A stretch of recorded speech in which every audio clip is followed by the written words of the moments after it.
Hello everyone, welcome to Pro Traders Institute pre-market analysis for 13th of September, that is tomorrow. So सबसे पहले I'm happy कि last Thursday जब मैंने बोला था कि this is going to be the bottom for the market and we will see new high very soon. Today is the day, or rather yesterday was the day we could see the new high and today is the day where जैसे कि मैंने बोला था 20,200 के आसपास के target final targets मैं देख रहा हूँ। और यही गेट टुगेदर में जब डिस्कशन हुआ था वहां पे भी यही नंबर को मैंने डिस्कस किया था ना। आई एम हैप्पी कि at least I was able to look at those numbers and book my profits. उसके बाद में रोलर कोस्टर राइड मार्केट आज था जहाँ पे because sentiment was bullish so I was only buying on dips. और ऐसे 3 बार मुझे ट्रेड करने का मौका मिला, उसमें से एक बार स्टॉप लॉस हुआ, 2 बार अच्छे बड़े बड़े टारगेट मिले। और इवेंचुअली मुझे लगता है कि ये एक बड़े मोमेंटम की तरफ जाने से पहले का शेकआउट था जिसमें बहुत सारे वीक हैंड्स ना बस अपना पोजीशन कटा चुके हैं लेकिन बहुत बड़े बड़े लॉसेस भी कर चुके हैं। तो ऐसे मार्केट में मैंने सुबह भी एक्चुअली लाइव व्हाट्सएप ग्रुप में शेयर किया था कि this market is going to be a roller coaster ride, either be very confident और trade with very small quantity because that is what is required in the market like this, जहाँ पे sometimes you have to be a spectator till the time it becomes stable. तो जैसे ही market थोड़ी बहुत stable हो गई वहां से मैंने अपना ट्रेड करना शुरू किया और इसमें आपने देखा कि कैसे मजा आया। और एक लॉन्ग पोजीशन मैं कैरी कर रहा हूँ कल के लिए and I am hoping that Bank Nifty will open at least 200 point gap up tomorrow. Reason, there are multiple reason because I feel this is trap. Second चीज, bears failed to take market below 45,500, 45,500 के नीचे closing नहीं दे पाए और उसी basis पे basically situation थोड़ी bulls के फेवर में ज्यादा आ गई है। नेक्स्ट, इंडिया का इन्फ्लेशन डेटा जो कि एक्सपेक्टेड था कि थोड़ा बढ़ जाएगा, वो एक्चुअली कम आया है which is actually good. Comparatively month on month inflation अगर कम हो रहा है which is going to be a good data overall. अगर गिफ्ट निफ्टी को हम लोग देखेंगे तो बुलिश मोमेंटम में दिख रहा है, 50 से 55 पॉइंट प्लस दिख रहा है। So most of the things are in favour of gap up, so most likely will see a good gap up tomorrow.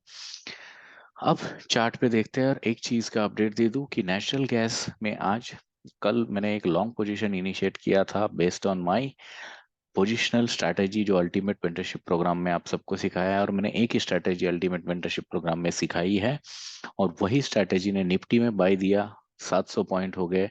Bank Nifty ने बाय दिया, 1500 से ज्यादा पॉइंट मिल गए। वही स्ट्रैटेजी ने बहुत सारे स्टॉक्स में बाय दिए, अच्छा खासा 3-3% के मोमेंटम मिले। और वही स्ट्रैटेजी ने क्रूड में बाय दिया, 1000 पॉइंट से ज्यादा मोमेंटम चल रहा है। और वही स्ट्रैटेजी ने कल नेचुरल गैस में बाय दिया और 217 से नेचुरल गैस 230 पे चल रहा है। यहाँ पे एक सिंगल लॉट में भी बड़े बड़े प्रॉफिट मिलने का ये मौका था। तो I hope you guys are enjoying this positional strategy, helicopter strategy जो अल्टीमेट मेंटरशिप प्रोग्राम में सिखाई गई है। हर दिन पैसा दे रही है, आज के मार्केट में भी इतने फियर में भी अपने टारगेट कंप्लीट कर दिए एंड डन। तो जो भी हेलीकॉप्टर को फॉलो करता है, आई hope you guys love Mahi and you guys love second thing which is helicopter. तो अब कल के लिए बहुत सिंपल तरीके का चार्ट मैंने रखा है और कल मैंने थोड़ा जो एनालिसिस रखा है वो फ्यूचर चार्ट पे रखा है क्योंकि आज मैं जब ट्रैक कर रहा था थोड़ा सा मोमेंटम फ्यूचर में अलग तरीके से नजर आ रहा था और it was giving a better conviction. तो कल के दिन आपको फ्यूचर चार्ट को यूज करना है बैंक निफ्टी में। और यहाँ पे ये जो मैंने बॉक्स बना के रखा है इस बॉक्स को प्ले करना है। इस बॉक्स को कैसे प्ले करना है वो भी बताऊंगा, लेकिन उससे पहले अगर देखोगे मार्केट में ये जो प्रीवियस स्विंग था इस लेवल को मार्केट बेसिकली बहुत अच्छी तरीके से जानता है। अगर मैं छोटा सा चार्ट कर दूं तो आपको समझ में आएगा कि मैंने ये क्यों ड्रॉ किया है। तो ये जो बेसिस है ये बहुत स्ट्रॉन्ग रेजिस्टेंस था पहले, तो this is going to act as an very strong support, तो इसलिए ये स्विंग यहाँ पे ड्रॉ किया हुआ है। ठीक है, अब नेक्स्ट चीज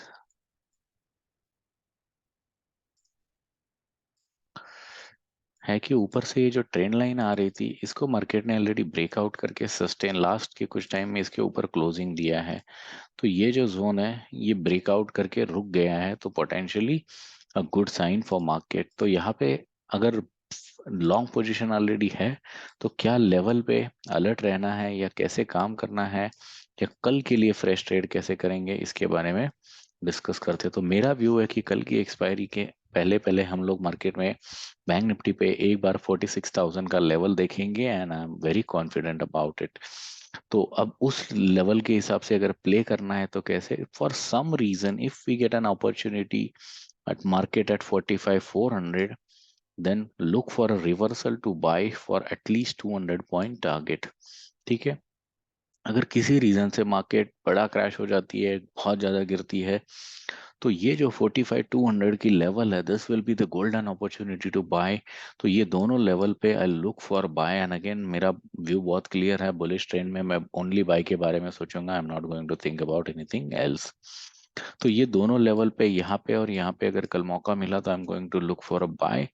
और ये जोन के ऊपर 45,000, ये फ्यूचर लेवल है, इसको याद रखना है आपको, 45,753, इसके ऊपर अगर मार्केट ओपन होती है तो then I will wait for it to retest to this level, either this 753 या 700, 750 750 टू 700 के इस जोन में अगर रीटेस्ट कर दे और यहाँ पे एक ग्रीन कैंडल कंफर्मेशन दे दे तो I look for buy again. और यहाँ से मैं बाय करूंगा तो 200 पॉइंट के फ्यूचर में टारगेट लेने की कोशिश करूंगा। तो ये हो गया बाइंग सोच, या बाइंग के बारे में मैं कहाँ कहाँ पे सोचूंगा। तो यहाँ पे ब्रेकआउट, अगर गैप अप खुल गई तो मैं यहाँ पे रीटेस्ट पे बाय करने के बारे में सोचूंगा। अगर फ्लैट खुल गई यहाँ पे और यहाँ से ब्रेकआउट करती है तो देन रीटेस्ट के बाद 753 के ऊपर इसको बाय करूंगा। तो ये हो गया मौका, दिस दिस और this is going to be a buying opportunity जैसे डिस्कस किया। अब शॉर्ट कहाँ पे करने के बारे में सोचूंगा। For any reason, if we hit 46,000 tomorrow, which is highly likely going to happen, तो यहाँ पे अगर मुझे कोई रिवर्सल पैटर्न मिले, एम पैटर्न मिल जाए, तो ही मैं शॉर्ट करूंगा। जैसे कि आज भी कहीं पे मार्केट में कोई एम पैटर्न नहीं दिखा और एम पैटर्न नहीं दिखा तो मैंने भी कोई शॉर्ट पोजीशन नहीं बनाई, तीनों बार लॉन्ग पोजीशन ही मैंने इनिशिएट की। If we make any M pattern और if we make any head and shoulder pattern at 46,000 resistance level, that is the point where I am going to short, otherwise I will just watch as a spectator. अगर ये level के नीचे हम लोग close देते हैं और लो टूटता है तो then also I am going to short because this is also going to be a break down. तो ये सिचुएशन में बैंक निफ्टी की एक्सपायरी को मैं कल प्ले करूंगा। मेरा व्यू है 46,000। Let's see how market plays. Nifty को देख लेते हैं तो निफ्टी की सिचुएशन कैसी है। निफ्टी का चार्ट का आज का जो क्लोजिंग है is very good and very strong. तो निफ्टी ने ऑलमोस्ट 20,000 के लेवल के आसपास क्लोजिंग देने की कोशिश की है। निफ्टी का चार्ट मैं स्पॉट को फॉलो कर रहा हूँ, बैंक निफ्टी में मैं फ्यूचर को फॉलो कर रहा हूँ कल के लिए, ये आपको याद रखना है। तो निफ्टी में क्या करना है, 20,042 ये वाले जोन में अगर आ जाए तो राह देखनी है कि यहाँ से ये ब्रेकआउट करे और रीटेस्ट करे, और रीटेस्ट करे तो 20,042 के ऊपर बाय करेंगे और बाय करने के बाद एक 60 पॉइंट के टारगेट ऊपर की तरफ मैं लेने की कोशिश करूंगा। ठीक है, अगर for some reason if I get an opportunity at 19,949, 19,949 will be the golden opportunity, golden level for Nifty to initiate a buy position, जिसको मिस नहीं करना है, और वहां से मैं 100 पॉइंट के टारगेट लूंगा। तो 20,042 के ऊपर ब्रेकआउट एंड रीटेस्ट पे बाय, 19,049 पे ग्रीन कैंडल एंड कंफर्मेशन पे I am going to buy. तो सवाल है सर वो कहाँ पे शॉर्ट के बारे में सोचूंगा। For any reason if Nifty hits 20,240 tomorrow, that is the top of this channel, this is the point, this is the level I will look to short on a basis of confirmation. Otherwise I am going to only buy जब तक Nifty 19,949 के ऊपर है, I am going to look only for buying opportunity. अगर ये zone टूट गया और इसके नीचे निफ्टी कोई ब्रेक डाउन दे देती है और कंफर्मेशन मिलता है तो then I will short for 100 point down side target. So Nifty में जब तक 19,949 के ऊपर है, looking for buy buy buy till 20,240। तो आई होप कि एनालिसिस इज क्लियर। अगर आपको इस एनालिसिस में इन लेवल्स पे मजा आया होगा पिछले कुछ दिनों में, और अगर चीजें आपको अच्छी लगी होगी तो डू लाइक शेयर सब्सक्राइब। और आज ही मैंने अपना एक स्टूडेंट के साथ एक नया परफ्यूम ब्रांड, एप्पल का इवेंट था आज, लॉन्च इवेंट, उसी के साथ हमने एक नया परफ्यूम ब्रांड लॉन्च किया है, एरिस 11। तो अगर आप परफ्यूम्स में इंटरेस्टेड हो, परफ्यूम्स में काम करते हो, तो ज़रूर मैसेज कीजिए and I will share you more details. मेरे नंबर ऑलरेडी डिस्क्रिप्शन सेक्शन में अवेलेबल है। Thank you everyone.